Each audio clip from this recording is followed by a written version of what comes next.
অন্যদিনের মতো বেরিয়েছিলাম কাজে। আমার বন্ধু হিমাংশু আমাকে ফোন করে জানালো ওর অ্যাকোয়ারিয়ামে নাকি মাছের বাচ্চা হয়েছে। কাজ সেরে আমি হাঁটা দিলাম বাসের জন্য। বাস স্ট্যান্ডে ওয়েট করতে থাকলাম কখন আমার রুটের বাসটা আসবে। এই বাসটা তোমরা যে দেখছো এটা এসি বাস, এটাতে 1 মাসে পাস লাগে 4,000 টাকা।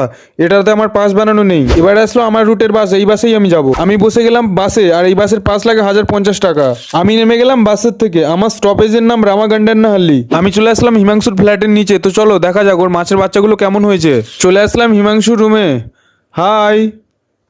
বড় অ্যাকোয়ারিয়ামটাকে পরিষ্কার করার জন্য মাছগুলোকে সরিয়ে অন্য একটা ছোট্ট জায়গাতে রাখছিল। আরে বাস, এ তো দেখছি অনেকগুলো সুন্দর সুন্দর কুচি কুচি মাছের বাচ্চা হয়েছে। এই মাছের বাচ্চাগুলোকে ও বড় অ্যাকোয়ারিয়ামটা থেকে সরিয়ে এই ছোট বাচ্চা অ্যাকোয়ারিয়ামে রেখেছে। হিমাংশুর রুমের আমার এই ব্যালকনিটা অনেক সুন্দর লাগে। এই স্পিকারটাতে আমার একটা অনেক প্রিয় গান বাজছিল। তো তোমরা এই কমেন্টে বলো গানের নামটা কি। অ্যাকোয়ারিয়ামটা ক্লিন করা হয়ে গেছে। ও ছোট্ট জায়গাটা থেকে সব মাছগুলোকে নিয়ে বড় অ্যাকোয়ারিয়ামের মধ্যে ঢালছে। এরপর আমি আর হিমাংশু বেরিয়ে পড়লাম কোথাও একটু ঘুরতে।